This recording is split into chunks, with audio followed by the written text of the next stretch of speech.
Postmortem report उल्टो बनाइएको छ, प्रकृति मुचुल्का उल्टो बनाइएको छ, पुलिस थानामा गरेको बयानको कुनै अर्थ थिएन, अदालतमा आएपछि बयान सबै फेरिएका छन्। त्यत्रो मान्छेको हत्या भएको छ तर दुईटा भाँचिएको लौरा बाहेक केही पनि फेला परेको छैन। यसको अर्थ के हो भने लगातार अब मान्छे छोड्ने यात्रा सुरु हुनेवाला छ। 4-5 वर्षपछि सबै अपराधीहरू छुट्नेवाला छन्। त्यसकारणले आन्दोलन मात्रै खुम्चाइदियौँ, कुरा त्यस्तो थिएन। हरेक पार्टीभित्र अत्यधिक बहुमत कसैको कुनै समूहको मात्रै हुने भनेको के हो? त्यो छुवाछुतको 1000 गुणा बढी छुवाछुत हो। त्यो 1000 गुणा बढी 70-80% कर्मचारीहरू, उच्च पदस्थ कर्मचारीहरू खास समूहबाट मात्रै आइराख्ने भनेको के हो? त्यो छुवाछुतभन्दा 1 लाख गुणा बढी भेदभाव हो त्यो। त्यसकारण समग्र राजनीतिक समाजको बनावट चाहिँ जात व्यवस्थामा भयो, तर नेपालको राजनीतिक आन्दोलनले त्यसलाई स्वीकार गरेन, छलेर जान चाह्यो।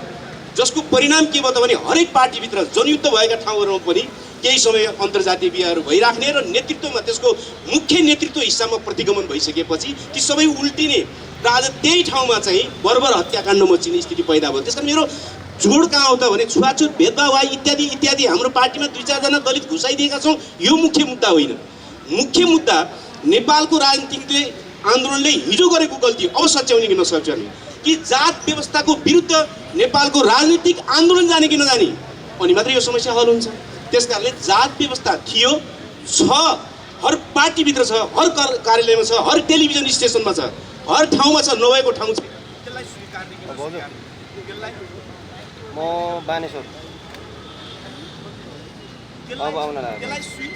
धेरै पार्टीका साथीहरू छौँ, धेरै मान्छेहरू छौँ, तर म भन्न चाहन्छु यदि जात व्यवस्था हाम्रो दिमागमा व्यवस्थित ढङ्गले बसेको थिएन भने रुकुम हत्याकाण्डपछि यो कम्तीमा पनि अमेरिका जस्तो त हुनु पर्थ्यो, त्यसको 10% त हुनु पर्थ्यो।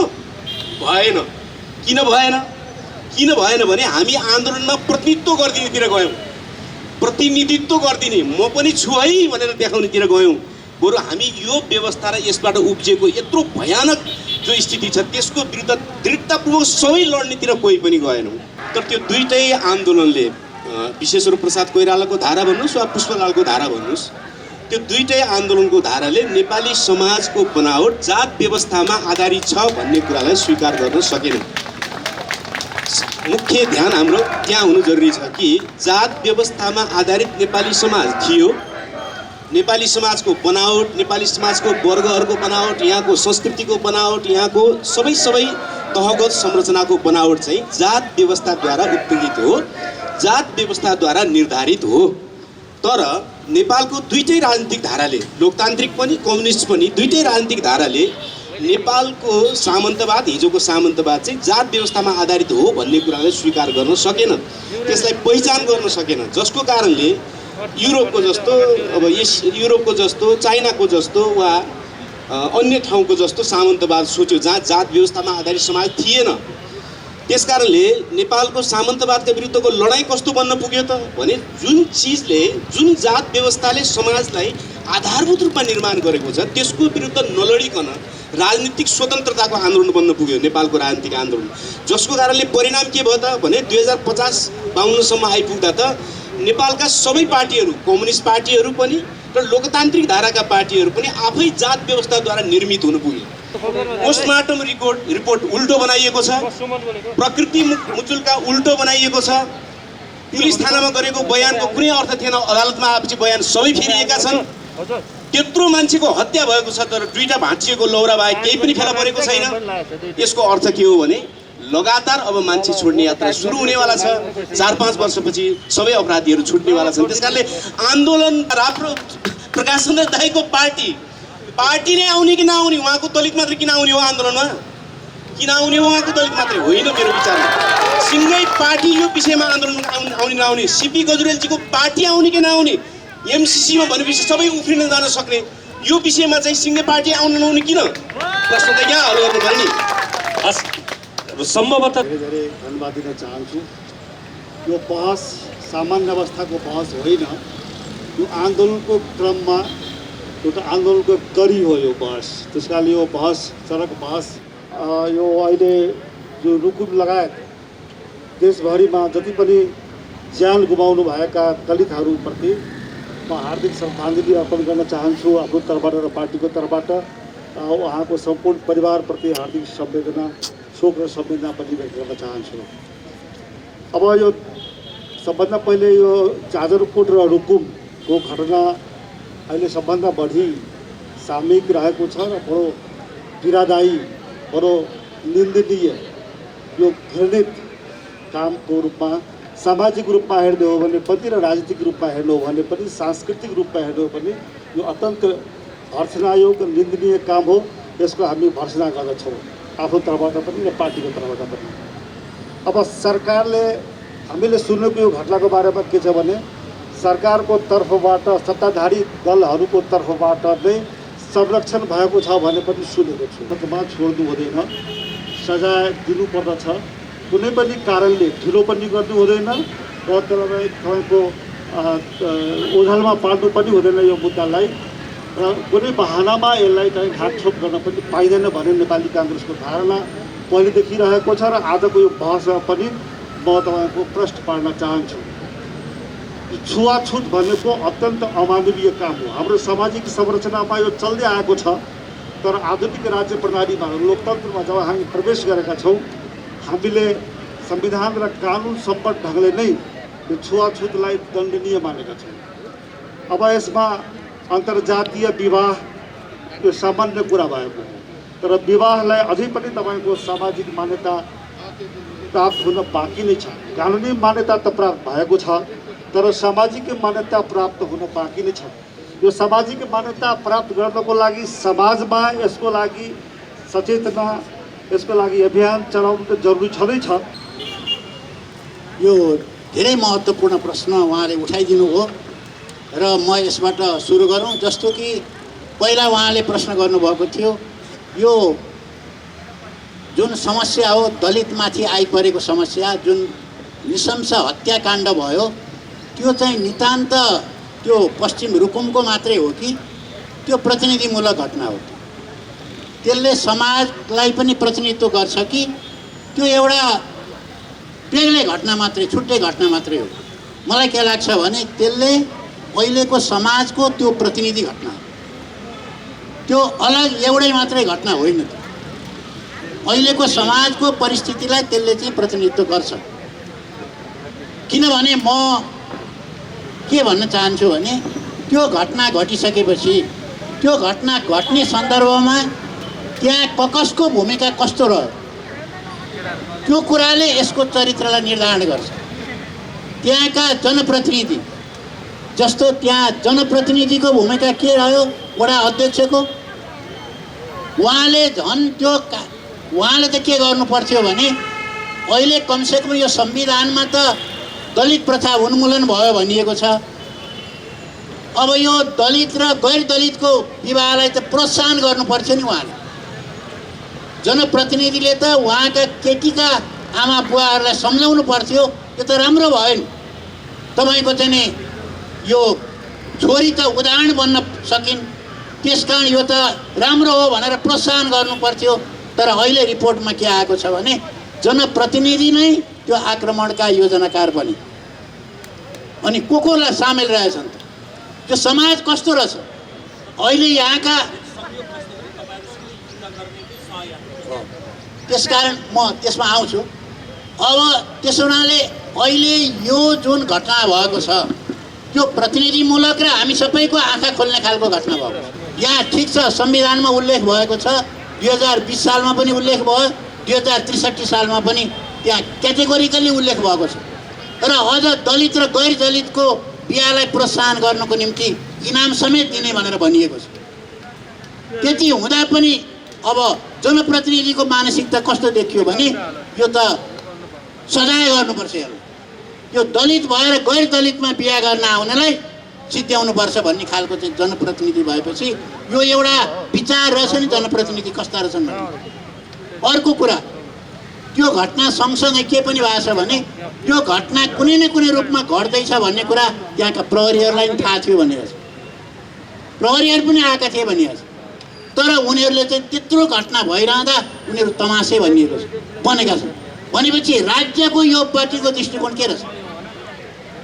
यहाँ अहिले जुन संविधान बन्यो त्यसलाई लागू गर्ने जिम्मेवारी कसको? त्यो जनप्रतिनिधिको होइन?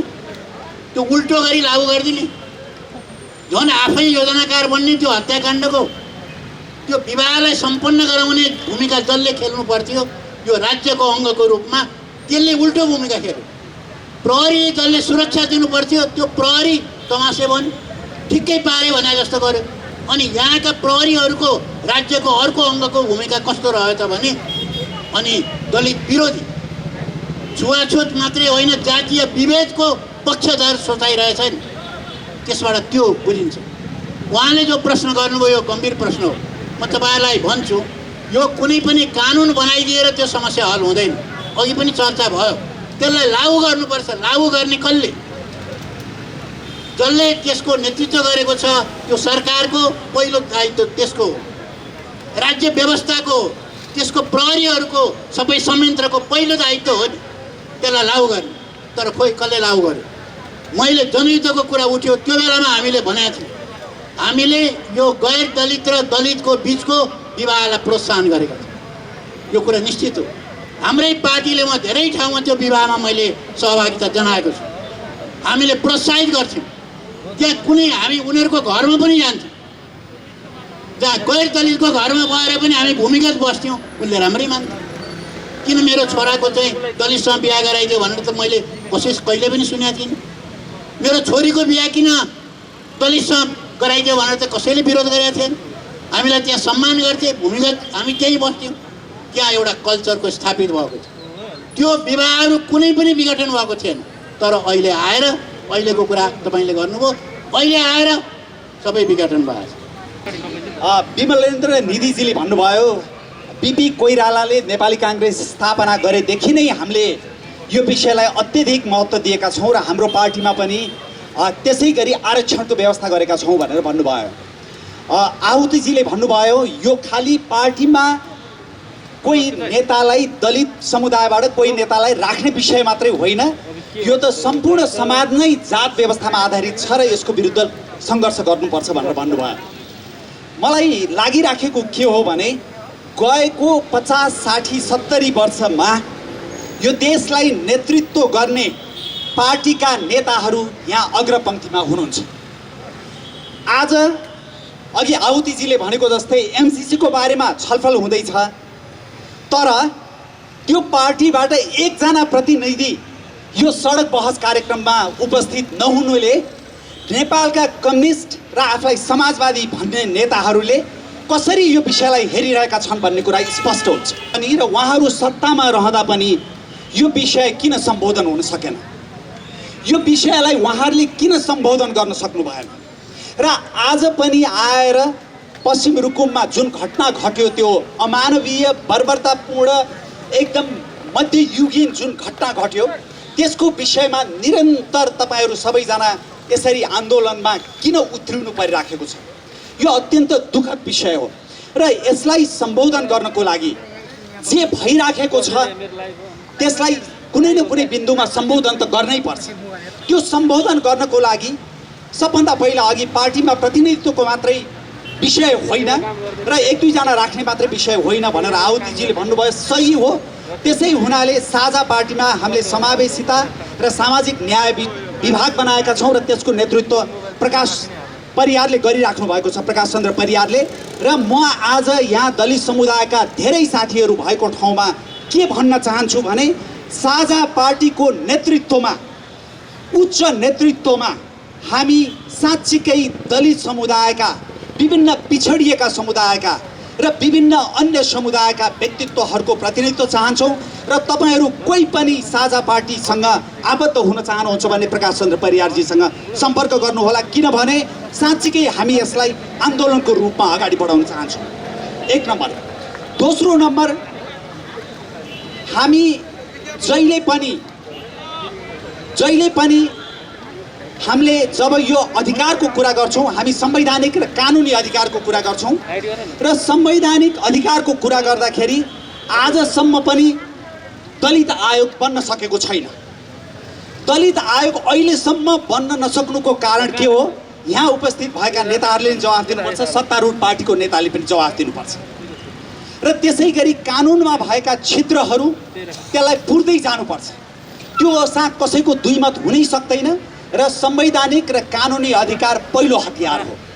तर त्यसको साथमा एउटा स्वीकार्यता अभियान, अघि उहाँले जाति व्यवस्था विरुद्धको अभियान भन्नुभयो, दलित समुदायलाई पनि र अन्य समुदायलाई पनि स्वीकार्नुपर्ने, हरेक जात जातिका साथीहरूले, नेपालीहरूले स्वीकार्नुपर्ने भावना हामीले प्रेरित गर्नुपर्नेछ। त्यो भावना अहिले पनि गाउँमा मात्रै होइन, सहरमा पनि अत्यन्त न्यून छ। अस्ति पनि मैले कार्यक्रममा बोल्दा भनेको थिएँ, काठमाडौँ उपत्यकामा पढेका, लेखेका, देखेका, बुझेका परिवारमा बाहिर गर्न नभने पनि परिवारभित्र मेरो छोराछोरीले फलानुलाई बिहा गर्नुहुन्छ र फलानुलाई बिहा गर्नु हुँदैन भनेर कुरा भएको मैले सुनेको छु। यस्ता आन्दोलनका कुरा गऱ्यौँ भने अधिकारसँग मात्रै लगेर जोड्छौँ, संविधान र कानुनी अधिकारसँग लगेर जोड्छौँ।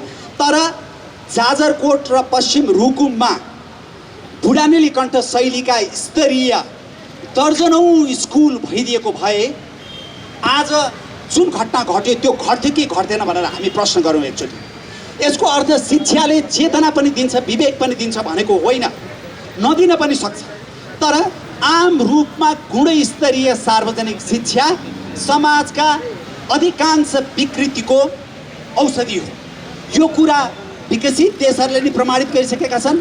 जो अविकसित थिए र अहिले आएर विकसित हुँदैछन् र भएका छन्, गएको 15-20 वर्षमा 50 वर्षमा भएका छन्, उनीहरूले पनि जोड दिइसकेका छन्। तपाईँहरूलाई साउथ कोरियाको इक्जाम्पल दिउँ। दक्षिण कोरिया हामी जस्तै आर्थिक स्थिति भएको देश थियो, तर 40-50 वर्षमा उनले प्रगति गर्यो, यति प्रगति गर्यो कि आज त्यहाँको पर क्यापिटा इन्कम $30,000 भन्दा माथि छ, हाम्रो $1,000 मात्रै छ। र त्यो प्रगतिको क्रममा उनीहरूले शिक्षालाई यति महत्त्व दिए, सार्वजनिक शिक्षालाई, त्यो कुरा गरेर साध्य छैन। तारे होटलको अगाडिपट्टि मात्रै होइन, यहाँ गऱ्यौँ ठिक छ, तर यहाँ मात्रै होइन, यसलाई हामीले देशव्यापी रूपमा लग्न सक्नुपर्छ। त्यो चाहिँ नि योजना यहाँहरूले बनाउनु भएकै होला भन्ने मलाई विश्वास छ। किनकि यो रुकुममा भएको घटना खालि एउटा कानुन व्यवस्थासँग सम्बन्धित घटना मात्रै होइन, आपराधिक घटना हो, निन्दनीय घटना हो, अमानवीय घटना, सबै कुरा भन्दै पनि यो खालि कानुन व्यवस्थासँग सम्बन्धित मात्रै घटना होइन। यद्यपि कानुन व्यवस्था पनि राज्यले चाहिँ नि ठिक ढङ्गले कायम गर्न नसकेको कुरा प्रष्ट भइराखेको छ। पूर्ववक्ता नेताजीहरूले नै त्यो कुरालाई छ्याङ्ग पारिसक्नुभयो। अझै पनि 5 जना मान्छे फरार छन् अपराध कर्ममा संलग्न। तिनीहरूलाई चाहिँ नि कानुनको चाहिँ नि पकडमा लिएर आउन चाहिँ राज्य असफल भइराखेकै छ। मलाई लाग्छ गृह मन्त्रालय अथवा यो सरकार यसबारेमा गम्भीर हुन पर्दछ, ताकि सम्पूर्ण नेपालीहरूलाई नेपालको कानुन र व्यवस्थामाथि भरोसा हुने अवस्था हुन सकोस्। अब हाम्रो समाजको चाहिँ नि जगमै जात व्यवस्था, त्यसलाई वर्ण व्यवस्था पनि भनिएको छ। सुरुवात हुँदा वर्णका आधारमा, रङका आधारमा, अनुहारको रङको आधारमा सुरु भएकोले वर्ण व्यवस्था भनिएको रहेछ। त्यो जात व्यवस्था छ भनेर हाम्रो आहुतिजीले भन्नुभयो। निश्चय नै यही कुरालाई बुझ्न र यसलाई सही ढङ्गले यो जगलाई चाहिँ परिवर्तन गरेर नयाँ जगमाथि समाजलाई उभ्याउन नसक्नका कारणले हामी कहाँका धेरै राजनैतिक परिवर्तनहरू चाहिँ लक्ष्यभेदी हुन सकिराखेका छैन। राजको जुन किसिमले हत्या गरियो, नवराज र उसका साथीहरूको जुन किसिमले हत्या गरियो, त्यो विभत्स हत्या गरियो, त्यसको बारेमा राज्यले न्यूनतम जिम्मेवारी पनि पुरा गर्ने हो भने त्यसको बारेमा यथार्थता ल्याएर राज्यले अपराधीहरूलाई हदैसम्मको, अहिलेको कानुनले हदैसम्मको सजाय चाहिँ चाँडोभन्दा चाँडो उनीहरूलाई दिनुपर्छ। यो त मिनिमम कन्डिसन हो। हेर्नुहोस्, अहिले नेपालको उहाँले मलाई धेरै लामो कुरा गर्नुभयो, तिन चार पटक चाहिँ मन्त्री सन्त्री भइसक्यो यताउताको भनेर भन्नुभयो। कुरो हो पनि फेरि नभए पनि होइन, त्यो त मेरो कपालैबाट देख्नुहुन्छ सेतो पनि भइसकेको छ। हाम्रो देशमा राजनैतिक आन्दोलन भयो, तर सामाजिक सत्तामा बसेको शक्ति, त्यही विचारहरूलाई प्रतिनिधित्व गरेको शक्ति आज यो ठाउँमा उहाँहरू बोल्न पनि आउनुभयो। कहाँ पुगिसकेको छ कुरा भन्नुको मतलब नेपालमा सामाजिक आन्दोलन यो किसिमले नेपालमा सामाजिक क्रान्ति भएकै छैन। मेरो थिसिस चाहिँ के भने भएकै छैन। राजनीतिक परिवर्तनहरू भए, सामाजिक आन्दोलन भएको छैन। र त्यो सामाजिक यत्रो आन्दोलनहरू त भयो नि त भनेर भन्नु होला तपाईँ भन्दाखेरि हो, केही परिवर्तनका सम्भावना होइनन्। जनजातिको आन्दोलन भयो, मधेस आन्दोलन भयो आफ्नो आफ्नो ठाउँबाट, तर नेपालमा दलित आन्दोलन अहिलेसम्म भएको छैन। नेपालमा यदि दलित आन्दोलन साँच्चीकै भएको भए आज नवराज विकलाई त्यहाँ हत्या हुँदाखेरि त्यो एउटा निर्दोष मान्छे, 21 वर्षको मान्छे, जिन्दगीमा कत्रो आकाङ्क्षा लिएर, कत्रो एउटा हिम्मत लिएर केही गर्छु भनेर हिँडेको बुवा मुवालाई म प्रहरीमा गएर जागिर खाएर उनीहरूको जीवनस्तर माथि उठाउँछु, परिवार, राम्रो परिवार लिएर जिन्दगी बिताउँछु भनेर गएको मान्छेलाई त्यो हत्या हुँदाखेरि आज हाम्रो चेतनाको स्तर कहाँ छ त? खोइ त्यसको विरुद्धमा भएको आन्दोलन, सामाजिक आन्दोलन, खोइ त्यसको विरुद्धमा भएको आवाज हामी आज गर्दैछौँ, यो राम्रो कुरा हो। तर यो दलितको मात्रै समस्या होइन। 40-50 लाख नेपालीहरूलाई तिमीहरू तल छौ, तिमीहरू हामीभन्दा तल छौ भनेर तल राखेर जब कुनै समाज बच्छ भने त्यो समाज कहिले पनि सभ्य हुँदैन। त्यो कलङ्कित समाज हुन्छ। त्यो कलङ्क नेपालमा लागेको छ अहिले। त्यसको विरुद्ध आन्दोलन गर्ने जिम्मेवारी मित्रहरू आज तपाईँहरूले जुन गर्नुभएको छ दलित साथीहरूको, तर तपाईँहरूको मात्रै जिम्मेवारी होइन त्यो। तपाईँहरूलाई साथ दिने अरू सबै नेपालीहरूले, चाहे मधेसी हुन्, चाहे जनजाति हुन्, चाहे खसारी हुन्, जोसुकै हुन्, सबैले साथ दिएर एउटा रूपान्तरण गर्ने प्रक्रियामा जानको लागि नवराज विकको जुन हत्या भएको छ त्यसले त्यतापट्टि हामीलाई सन्देश दियोस्। र त्यो अभियानमा कपाल फुलेको भए पनि प्रकाश चन्द्र लोहनी तपाईँहरूसित साथमा रहन्छ, अघिल्तिर रहन्छ, तपाईँ साथै बोलेर आउँछ। र जातीय विभेदमा पनि जुन नरसंहार, रुकुम पश्चिम सोतीको जुन नरसंहार अघि सिपी गजरेलजीले कुरा गर्दै गर्दा उहाँले भन्नुभएको थियो, यो चाहिँ आज मात्रै भएको कुरा होइन, यो त क्रमिक रूपमा भएको, यो प्रतिनिधि मात्र हो भनेर उहाँले भन्नुभएको थियो। हामीले पनि यसलाई यसरी नै जोडेका छौँ। तर जुन रुकुममा भएको यो घटना छ, यो घटना चाहिँ पहिलो हो। यसरी जातीय विभेदका कारण 6 जनाको एकै ठाउँमा मृत्यु, मारेर फालिएको यो पहिलो घटना हो। त्यसैले हामीले क्रमिक रूपमा भन्दा पनि यसलाई चाहिँ क्रमभङ्गका रूपमा चाहिँ हामीले लिएर अहिले पनि हामी आज आन्दोलित भएको चाहिँ 34औं दिनमा छौँ। त्यसैले यो जातीय विभेदसँग चाहिँ हामी जुन जातीय विभेदका कारण भइरहेका कुराहरूलाई जोड्दै अब यहाँ महिलाको कुराहरू पनि उठाउनु भयो। समग्रतामा हेर्ने हो भनेदेखि महिलाहरूलाई दोस्रो दर्जाको नागरिकको रूपमा अहिले पनि सम्बोधन गरिरहेको बेलामा यो भित्र पनि त्यो एउटा संस्कार, त्यो संरचना त्यो हुन्छ नै। अब त्यसलाई घटी बेसीको कुरा होला, हामी कुन पद्धतिबाट, हामी कुन प्रक्रियाबाट अगाडि बढिरहेका छौँ र हाम्रो संरचना कस्तो छ भन्ने कुराहरूले चाहिँ यसलाई गाइड गर्छ भन्ने मलाई लाग्छ। धेरै पटक हामीले सुन्ने गरेका छौँ दलित अधिकारका कुरा गर्दै गर्दा दलित भित्रका जातीय छुवाछुतका कुरा। त्यसरी यो मैले किन भन्न खोजेको हो भने कुन संस्कार चलाइयो, हामीलाई कुन संस्कारबाट चाहिँ स्कुलिङ गरियो भन्ने कुरा हो।